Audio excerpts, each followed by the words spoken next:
All right, so we'll continue with where we stopped in the last session. अगर आपको याद होगा हमने लास्ट लेक्चर में सेमीकंडक्टर स्टार्ट किया था. सेमीकंडक्टर का कुछ बेसिक्स मैंने आपको बताया था. तो I will quickly repeat that and then we will move ahead with further theory. And because ये जो चैप्टर है ये प्योरली थियोरेटिकल है, तो नोट्स आपको अपलोड कर दिए जाएंगे. Notes will be uploaded, right. So पिछला लेक्चर और अभी का lecture I will be combinedly uploading notes. So if you remember, let me just quickly put title of the chapter. We are studying semiconductors.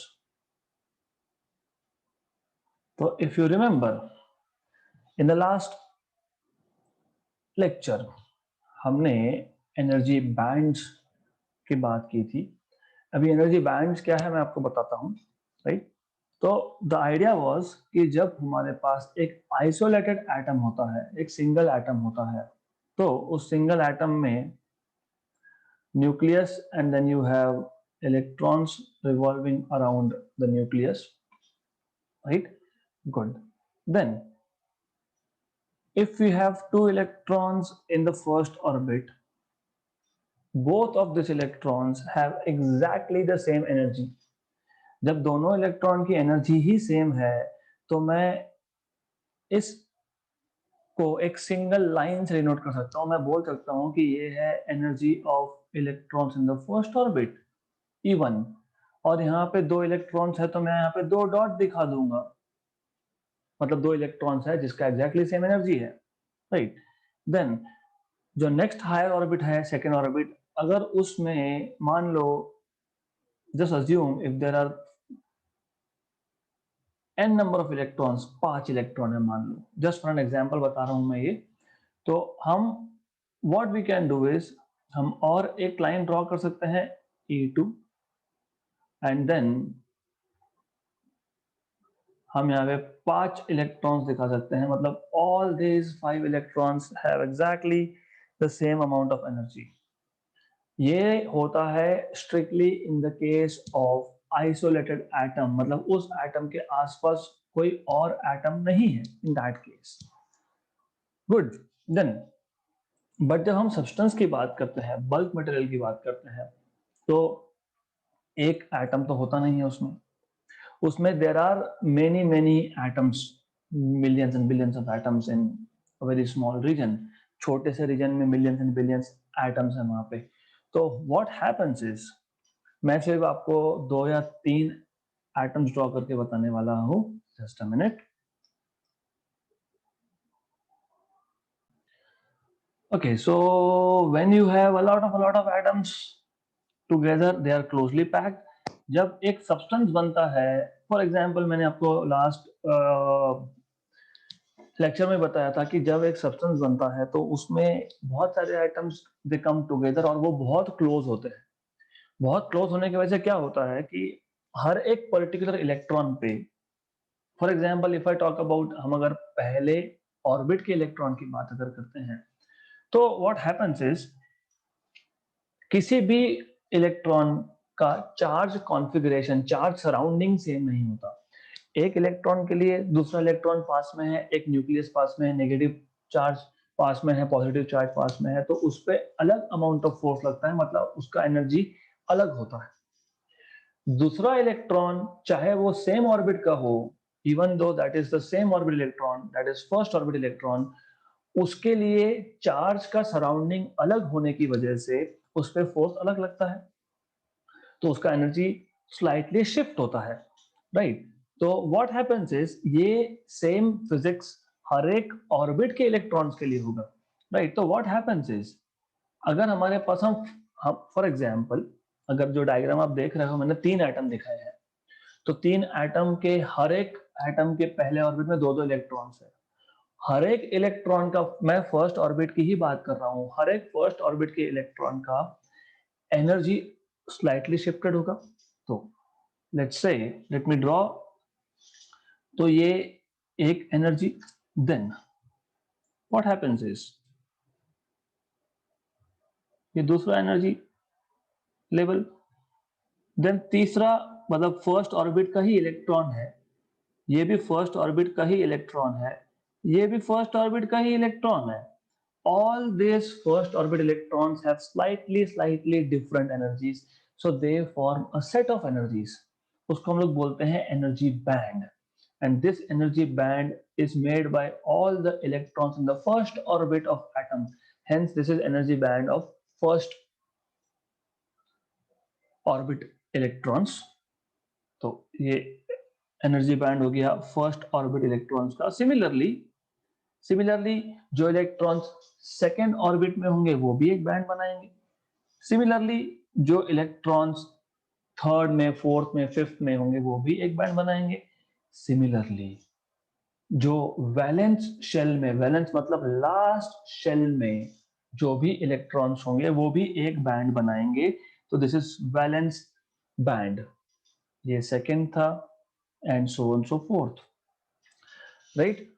और by the way होता यह है कि जो भी इंटरेस्टिंग फिजिक्स है वो वैलेंस शेल से ही आता है। क्यों? Because I told you valence shell के जो इलेक्ट्रॉन्स है वो ही फ्री होके कंडक्शन के लिए अवेलेबल होंगे। मतलब what I am saying is this, मान लो ये एक मेरे पास एक रॉड है। So let me take this rod.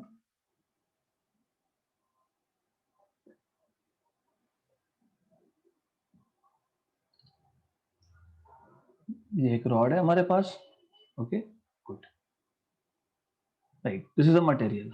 अब इस मटेरियल में अगर कंडक्शन चाहिए तो कहां से आएगा? यही जो वैलेंस शेल के इलेक्ट्रॉन्स थे वो फ्री होने वाले हैं। मतलब वैलेंस शेल के electrons they become free for conduction, तो there will be a lot of free electrons, right. तो ये जो फ्री इलेक्ट्रॉन्स है जो कंडक्शन के लिए अवेलेबल है, इनका भी एनर्जी लेवल स्लाइटली शिफ्टेड होगा, तो वो बनाएंगे कंडक्शन बैंड। अगर फ्री हुए तो, अगर फ्री नहीं हुए तो, अगर वो फ्री नहीं है तो याद करो मैंने आपको बताया था in one of the lectures that हमारे पास अगर सेकेंड ऑर्बिट तक ही इलेक्ट्रॉन है, मान लो आई टेक सम एटम, उसमें जो इलेक्ट्रॉन्स है वो बस सेकेंड ऑर्बिट तक है। हीलियम ले लो फॉर एग्जांपल, हीलियम ले लो या फिर कोई और होगा, ऑक्सीजन होगा, जो भी होगा, कार्बन होगा। कार्बन है 6 electrons if I am not wrong. तो पहले ऑर्बिट में 2, बाद के ऑर्बिट में 4, राइट। वैसे हम सॉलिड्स की बात कर रहे हैं यहाँ पे, so we are just talking, I am just giving you example. तो इसका मतलब ये तो नहीं होता कि बाहर एनर्जी लेवल्स नहीं है। सो अगर किसी एटम में 4 इलेक्ट्रॉन है, 5 इलेक्ट्रॉन है, 6 इलेक्ट्रॉन है, 7 इलेक्ट्रॉन्स है, तो उसमें तो पहले ऑर्बिट में 2 जाएंगे, बाकी के इलेक्ट्रॉन सेकंड ऑर्बिट में जाएंगे, जो भी बाकी बचेगा 1 2 3 4। डज दैट मीन कि हायर ऑर्बिट्स अवेलेबल ही नहीं है? ऐसा नहीं होता है, हायर एनर्जी लेवल्स होते हैं, लेकिन वो एनर्जी लेवल्स एम्प्टी होते हैं, there are no electrons there. तो similarly when we talk about energy band formation, even though हमने जब सब्सटेंस बनाया तो बैंड्स बने। बैंड्स क्यों बने? क्योंकि सब्सटेंस में एटम्स दे केम क्लोज, बहुत क्लोज आने की वजह से हर एक इलेक्ट्रॉन का चार्ज सराउंडिंग डिफरेंट होने की वजह से हर एक इलेक्ट्रॉन की एनर्जी में स्लाइटली शिफ्ट हुआ। स्लाइट शिफ्ट से एक सेट ऑफ एनर्जी मिला, that is band. Even though electron अगर फ्री नहीं भी होगा तो भी कंडक्शन बैंड है। Even though there is no free electron available for conduction, conduction के लिए इलेक्ट्रॉन फ्री नहीं है, पर हमारे पास कंडक्शन बैंड है। सिर्फ इतना ही है कि ये कंडक्शन बैंड जो है ये कंडक्शन बैंड एम्प्टी है। So this conduction band is empty. That's it. इतना ही है. So you have a conduction band which is empty, right? Good. तो अगर इलेक्ट्रॉन्स फ्री हुए मतलब वैलेंस शेल से फ्री हुए, जैसे मैंने पहले बताया था। So if you have electrons which are becoming free, so this electrons, ये जो फ्री हुए इलेक्ट्रॉन्स मतलब ये कंडक्शन के लिए अवेलेबल है, मतलब इनका भी एनर्जी डिफरेंस है, स्लाइटली एनर्जी डिफरेंस है, तो वो भी कंडक्शन बैंड बनाएंगे। Okay good. तो ultimately what do we understand from this? हम ऐसा बोल सकते हैं कि जब सब्सटेंस बनता है तो हम लोग एनर्जी लेवल्स की बात नहीं करते, हम एनर्जी बैंड्स की बात करते हैं। और हमको पता है कि हम लोगों को कंडक्शन के लिए जो भी इलेक्ट्रॉन मिलता है वो वैलेंस शेल से फ्री होने के बाद मिलता है, राइट? करेक्ट। और मैंने लास्ट लेक्चर में ये भी बताया था कि सॉलिड्स को हम 3 कैटेगरी में डिवाइड करते हैं, good conductors, bad conductors and semiconductors. फिर मैंने आपको ये भी बताया था कि गुड कंडक्टर का कंडक्टिविटी का वैल्यू हाई होता है, around 10 to the power 2 to 10 to the power 8 siemens per metre, मतलब 1 अपॉन ओहम मीटर बेसिकली। और सेमीकंडक्टर का जो कंडक्टिविटी है वो इंसुलेटर से ज्यादा और कंडक्टर से कम है। और इंसुलेटर मतलब बैड कंडक्टर की कंडक्टिविटी बहुत कम है, 10 टू द पावर -10 के आसपास आता है वो। Good, right. ऐसा क्यों होता है मैंने ये भी बताया था, क्योंकि कंडक्टर्स में वैलेंस शेल के इलेक्ट्रॉन इजीली फ्री होते हैं, तो कंडक्टिविटी के लिए इलेक्ट्रॉन्स अवेलेबल है। सेमीकंडक्टर में फ्री हो सकते हैं डिपेंडिंग ऑन कंडीशन, इंसुलेटर में फ्री नहीं होते इलेक्ट्रॉन्स, तो वहां पे कंडक्टिविटी भी नहीं मिलता। ये सारे चीजें हम इन द कॉन्टेक्स्ट ऑफ, हम ये सारा का सारा कंडक्टर में क्यों कंडक्टिविटी होता है, इंसुलेटर में क्यों नहीं होता है, सेमीकंडक्टर में कभी होता है कभी नहीं होता है, ये पूरा का पूरा हम बैंड थ्योरी से बता सकते हैं। तो ये जो बैंड्स हमने ड्रॉ किए हैं, that is called as band theory of solids, band theory. तो वी कैन एक्सप्लेन, हम लोग समझा सकते हैं with the help of bands. Okay, good. अब first of all you need to know few things. मैंने जैसे बताया कि सारा का सारा इंटरेस्टिंग फिजिक्स वैलेंस शेल से आता है, मतलब अंदर के जो फील्ड शेल्स है, अंदर के जो फील्ड शेल्स है, they do not play any important role in conduction.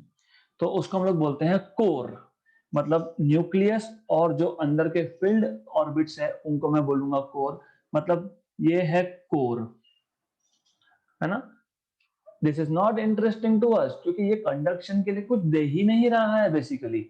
और हम लोग यहाँ पे कंडक्टिविटी की बात कर रहे हैं, सेमीकंडक्टर्स है, तो I will just delete this from figure. Good.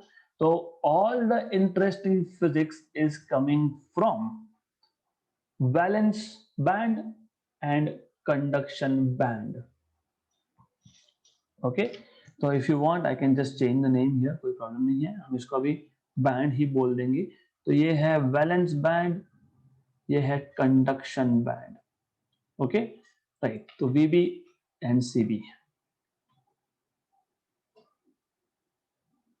All right, okay, then the thing is this. अब ऐसा है,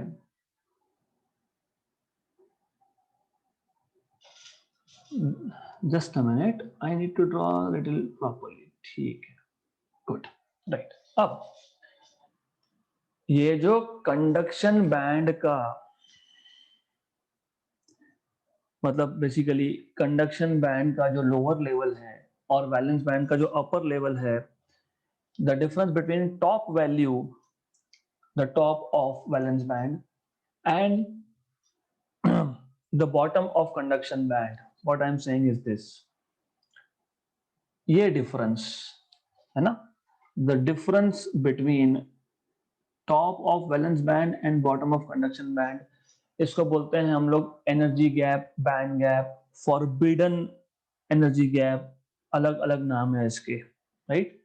तो the difference between top of valence band and bottom of conduction band is called as band gap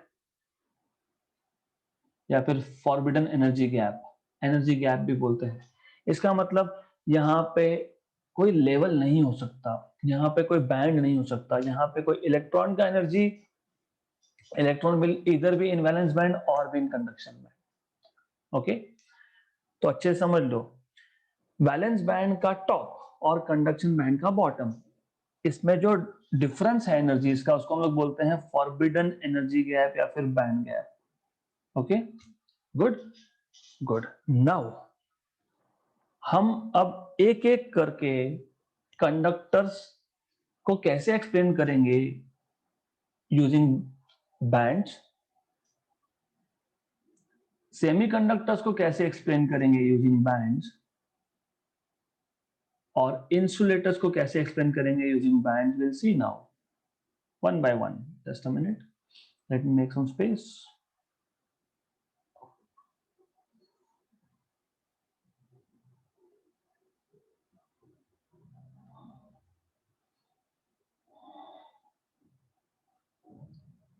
give me a minute. Good. तो insulators, all right, okay, so you have this।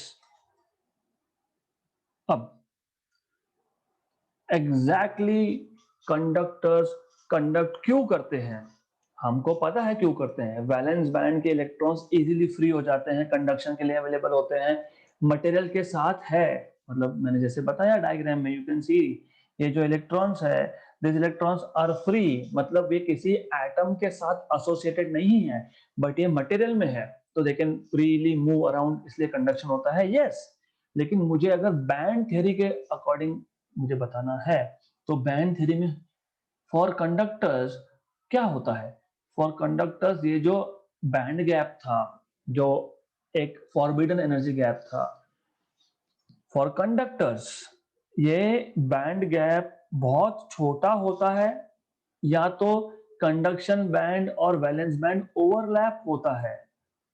Okay, so either there is no band gap, मतलब valence band और conduction band overlap ही हो गए, इसका मतलब physically सोचो, इसका मतलब फिजिकली ये होता है इन टर्म्स ऑफ इलेक्ट्रॉन कि रूम टेम्परेचर पे भी या लोअर टेम्परेचर पे भी कुछ ना कुछ इलेक्ट्रॉन्स हमेशा फ्री होते हैं, कंडक्शन के लिए अवेलेबल होते हैं। इसका मतलब कंडक्शन बैंड और valence band they are overlapping for conductors, या फिर they have a very small band gap, या तो ओवरलैप ही हो रहा है डायरेक्टली वैलेंस बैंड और कंडक्शन बैंड, या तो ओवरलैप हो रहा है। इंपॉर्टेंट है, राइट। अभी इंसुलेटर में क्या होता है, इंसुलेटर में ये होता है दैट इंसुलेटर में ये जो बैंड गैप है ये बहुत ज्यादा है, बहुत ज्यादा है। कितना ज्यादा है, तो 3 से लेके तो 15 ईवी तक। So for insulators, band gap is between roughly greater than 3 eV electron volt to 15 electron volt. बहुत ज्यादा बैंड गैप है यहाँ पे, तो बहुत ज्यादा एनर्जी लगेगा इलेक्ट्रॉन को वैलेंस बैंड से कंडक्शन बैंड में ले जाने के लिए। नॉर्मली इलेक्ट्रॉन्स इतना ज्यादा बैंड गैप क्रॉस ही नहीं कर पाते। Amount of energy required is very high to promote electron from valence band to conduction band। Valence band से कंडक्शन बैंड में ले जाने के लिए, इलेक्ट्रॉन्स को ले जाने के लिए बहुत ज्यादा एनर्जी लगता है, राइट, गुड। अब व्हाट अबाउट सेमीकंडक्टर्स देन, तो semiconductors they are very interesting. क्यों, क्योंकि सेमीकंडक्टर्स में ये जो बैंड गैप है ये कंडक्टर्स के कंपैरिजन में ज्यादा है और इंसुलेटर के कंपैरिजन में कम है। So it is something like this। Just a minute।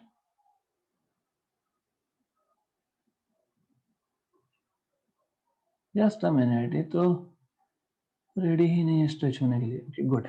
So in case of semiconductors, in case of semiconductor क्या होता है, ये जो बैंड गैप है ये लेस देन 3 eV होता है।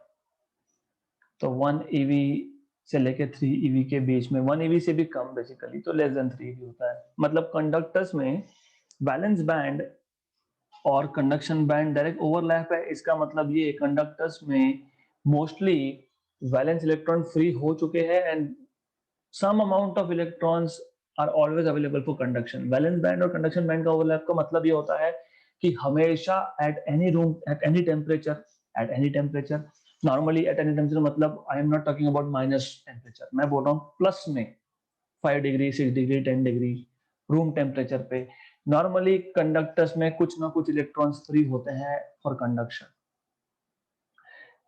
इंसुलेटर में ये बैंड गैप बहुत ज्यादा है। अगर मुझे वैलेंस बैंड से मतलब मुझे वैलेंस इलेक्ट्रॉन को फ्री करना है तो बहुत ज्यादा एनर्जी लगेगा, विच इज नॉट पॉसिबल। तो नॉर्मली क्या होता है कि इंसुलेटर में वैलेंस बैंड और कंडक्शन बैंड का डिफरेंस बहुत ज्यादा है, 3 to 15 eV। और सेमीकंडक्टर में ये जो बैंड गैप है, फॉरबिडन एनर्जी गैप है, ये कम है। Now because it is less, तो 0 डिग्री पे या लोअर टेम्परेचर पे कंडक्शन के लिए कोई भी इलेक्ट्रॉन अवेलेबल नहीं है। There is no electron available for conduction at 0 degree. पर जैसे जैसे टेम्परेचर बढ़ेगा तो कुछ इलेक्ट्रॉन्स वैलेंस शेल से फ्री हो जाएंगे, वो हम आगे देखने वाले हैं। अब वो इलेक्ट्रॉन्स फ्री हो गए मतलब कंडक्शन के लिए अवेलेबल हो गए, मतलब वैलेंस बैंड से इलेक्ट्रॉन कहाँ गया, कंडक्शन बैंड में गया। तो कंडक्शन बैंड में इलेक्ट्रॉन अवेलेबल रहेगा कंडक्शन के लिए, मतलब सेमीकंडक्टर्स आर मटेरियल जो लो टेम्परेचर पे इंसुलेटर होते हैं और हाई टेम्परेचर पे या रूम टेम्परेचर पे कंडक्टर्स होते हैं। Good, right. And again, I am saying you need not to worry about notes. I will be uploading notes in a proper way, in a easy to understand way with diagrams and everything, right? अब अब let us look at what are types of semiconductors.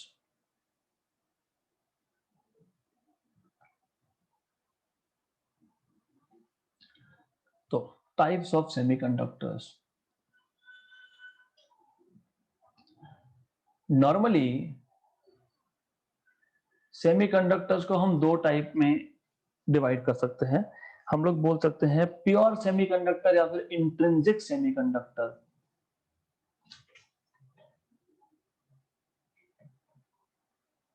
Intrinsic और pure semiconductor.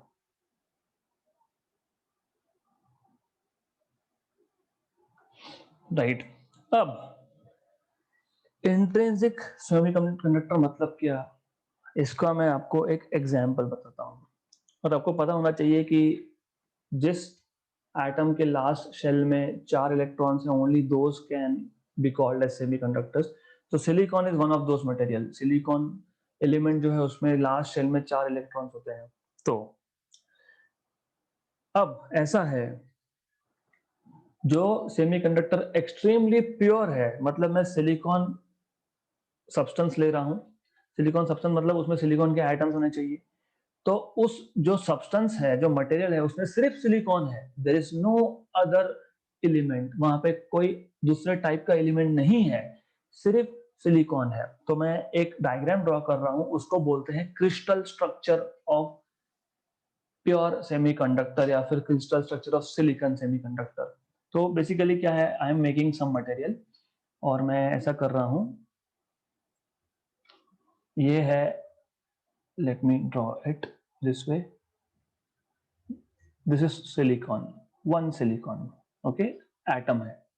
अब एक एक material में सिर्फ एक silicon तो होने वाला है नहीं, है ना। तो वहां पे there will be many many silicon atoms, something like this, okay, something like this. अब तो silicon atoms will be everywhere, यहाँ पे, नीचे, आगे, पीछे, ऊपर, हर जगह पे सिलिकॉन एटम्स होंगे। तो you will have something like this, okay. Okay, तो एज वी नो, ये जो स्ट्रक्चर है, अब क्योंकि हम सॉलिड्स की बात कर रहे हैं, सॉलिड्स में आपको पता है कि एक प्रॉपर अरेंजमेंट होता है, एक एटम फिक्स डिस्टेंस, दूसरा एटम फिक्स डिस्टेंस, तीसरा atom, so on so forth. तो ये जो स्ट्रक्चर बनता है इसको बोलते हैं crystal structure of silicon. Now what we know is, हमें पता है कि ये जो सिलिकॉन का जो एटम है, इसके लास्ट शेल में 4 इलेक्ट्रॉन है क्योंकि सेमीकंडक्टर है। तो मैं एक इलेक्ट्रॉन को यहाँ दिखाता हूँ, एक को यहाँ दिखाता हूँ, एक को यहाँ दिखाता हूँ, एक को यहाँ दिखाता हूँ। तो सबके लिए सेम, सबके लिए तो ऐसा ही होने वाला है ना। फॉर एवरी सिलिकॉन एटम उनके पास 4 इलेक्ट्रॉन्स है वैलेंस शेल में, राइट। वैलेंस शेल में 4 इलेक्ट्रॉन्स है। ओके, विच मीन्स हर एक सिलिकॉन के पास 4 इलेक्ट्रॉन्स का होने का मतलब है कि उनको 4 इलेक्ट्रॉन्स और चाहिए। उनका ऑक्टेट कंप्लीट करने के लिए लास्ट शेल में 8 इलेक्ट्रॉन्स लाने के लिए 4 इलेक्ट्रॉन्स और चाहिए, राइट। तो what will happen now is, अब ऐसा है, to become stable to complete octet each of the silicon atom needs 4 electrons more। तो हर एक सिलिकॉन एटम एक राइट हैंड साइड पे एक नेबर है उसके साथ शेयरिंग कर लेगा, लेफ्ट हैंड साइड पे एक है शेयरिंग करेगा, ऊपर एक है शेयरिंग करेगा। मतलब नियरेस्ट नेबर्स के साथ शेयरिंग हो रहा है इलेक्ट्रॉन्स का। तो शेयरिंग इज केयरिंग। इसमें क्या है, व्हाट हैपेंस इज जब भी शेयरिंग होता है तो कोवेलेंट बॉन्ड का फॉर्मेशन होता है। तो ये जो मैं ब्लू कलर के कर्व्स ड्रॉ कर रहा हूं, this is nothing but covalent bond formation. तो हर एक silicon atom right hand side से एक इलेक्ट्रॉन शेयर करेगा, लेफ्ट हैंड साइड पे दूसरा सिलिकॉन होगा उसके साथ शेयर करेगा, ऊपर एक होगा उसके साथ शेयर करेगा, नीचे एक होगा उसके साथ शेयर करेगा। मतलब खुद के 4 इलेक्ट्रॉन्स थे वैलेंस शेल में और 4 नेबर्स के साथ शेयर कर लिए। Sharing is caring, win win situation है। ये भी जीता वो भी जीता, बॉन्ड फॉर्मेशन हो गया, कोवेलेंट बॉन्ड फॉर्म हो गया यहाँ पे। तो कोवेलेंट बॉन्ड फॉर्म हो गया, राइट। तो दिस इज कॉल्ड एज, ये जो मैं डायग्राम ड्रॉ कर रहा हूं, this is called as crystal structure of silicon. Very interesting physics happens here. Okay, तो let me complete this diagram. Sharing is caring, covalent bond formation. मुझे diagram complete करना मेरी मजबूरी है क्योंकि मुझे बताना है कि कंडक्शन कैसे होगा। That's why. Very good, good enough, good enough and good enough.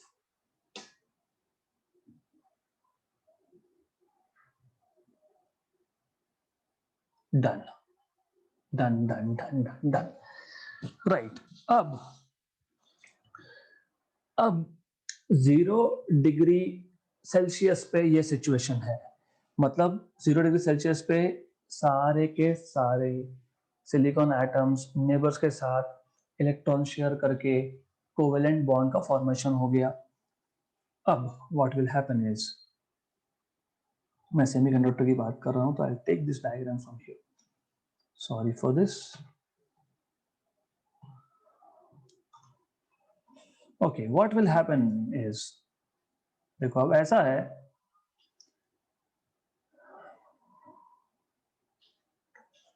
0 degree पे 0 डिग्री पे सारे के सारे इलेक्ट्रॉन सिलिकॉन एटम के वैलेंस शेल में ही है, क्योंकि मैं कोर इलेक्ट्रॉन्स को ड्रॉ ही नहीं कर रहा हूं।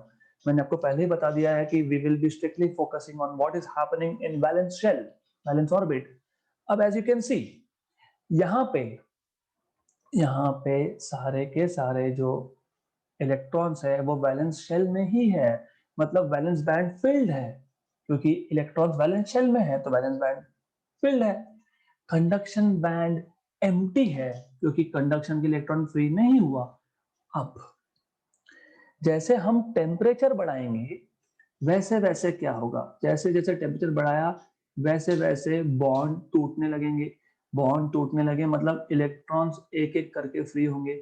इलेक्ट्रॉन फ्री हुआ मतलब बैंड डायग्राम के अकॉर्डिंग अगर आप सोचोगे तो बैंड डायग्राम के अकॉर्डिंग क्या हुआ, बैंड डायग्राम के अकॉर्डिंग ये हुआ, यहाँ से एक इलेक्ट्रॉन मतलब वैलेंस बैंड से एक इलेक्ट्रॉन फ्री हुआ। वैलेंस इलेक्ट्रॉन फ्री हुआ मतलब कंडक्शन के लिए अवेलेबल हुआ, मतलब वैलेंस बैंड का इलेक्ट्रॉन कंडक्शन बैंड में गया। तो वैलेंस बैंड का इलेक्ट्रॉन कहां गया, तो वैलेंस बैंड का इलेक्ट्रॉन कंडक्शन बैंड में गया, राइट। जैसे मैं और टेम्परेचर बढ़ाऊंगा तो और बॉन्ड टूटेगा और इलेक्ट्रॉन फ्री होगा, मतलब वैलेंस शेल छोड़ के इलेक्ट्रॉन फ्री हो जाएगा। तो वापस से यहाँ पे भी वही होगा, electron will become free, electron will go into higher orbit. Higher orbit मतलब फ्री हो जाएगा, कंडक्शन के लिए फ्री हो जाएगा, तो it will go in conduction band, ऐसा होने वाला है, राइट। ओके, तो व्हाट डू वी नोटिस, जब जब हमने टेम्परेचर बढ़ाया मतलब थर्मल एनर्जी दिया, तब तब कोवेलेंट बॉन्ड टूटा। जब जब कोवेलेंट बॉन्ड टूटा, इलेक्ट्रॉन वैलेंस शेल से फ्री होके कंडक्शन के लिए फ्री हुआ, मतलब वैलेंस बैंड से इलेक्ट्रॉन कंडक्शन बैंड में गया।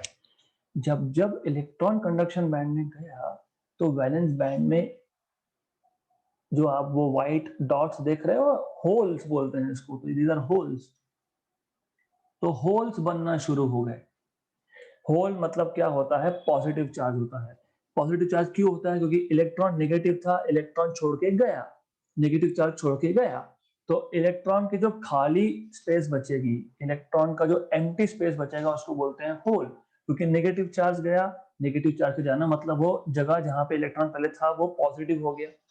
So with every broken covalent bond, every electron when it is going from valence band to conduction band में इलेक्ट्रॉन जा रहे हैं, वैलेंस बैंड में होल जनरेट हो रहा है, मतलब हर एक कोवेलेंट बॉन्ड जब टूटता है तो इलेक्ट्रॉन होल पेयर जनरेट होता है। सो इलेक्ट्रॉन होल पेयर जनरेट होगा। और इंट्रिंसिक सेमीकंडक्टर मतलब प्योर सेमीकंडक्टर, प्योर क्यों बोल रहा हूं, क्योंकि इसमें सब सिलिकॉन है, देखा गया यहाँ पे कोई और आइटम नहीं, सब सिलिकॉन है। तो इंट्रिंसिक सेमीकंडक्टर में क्या होता है, जितने नंबर ऑफ इलेक्ट्रॉन्स होते हैं कंडक्शन बैंड में, उतने ही नंबर ऑफ होल्स होते हैं वैलेंस बैंड में। So number of electrons in conduction band is equal to number of holes in valence band. इसका मतलब जब करंट की बात होगी तो इलेक्ट्रॉन्स भी मूव हो सकते हैं, होल्स भी मूव हो सकते हैं, मतलब current here is due to electron and hole, so total current is equal to current due to electron and current due to hole। Okay, और ये जो डायग्राम मैंने ड्रॉ की है यहाँ पे, इसको बोलते हैं energy band diagram for an intrinsic semiconductor, energy band diagram for intrinsic semiconductor at room temperature, at room temperature। क्यों, क्योंकि 0 डिग्री पे पता है, 0 डिग्री पे वैलेंस बैंड फुल है, कंडक्शन बैंड एम्प्टी है, कंडक्शन होगा नहीं वहां पे, राइट। और ये जो है इसको बोलते हैं crystal structure of silicon. Okay, good enough. तो वी विल स्टॉप हियर। हम दूसरा टाइप विच इज इम्प्योर मतलब एक्सट्रिंसिक सेमीकंडक्टर वो नेक्स्ट लेक्चर में देखेंगे।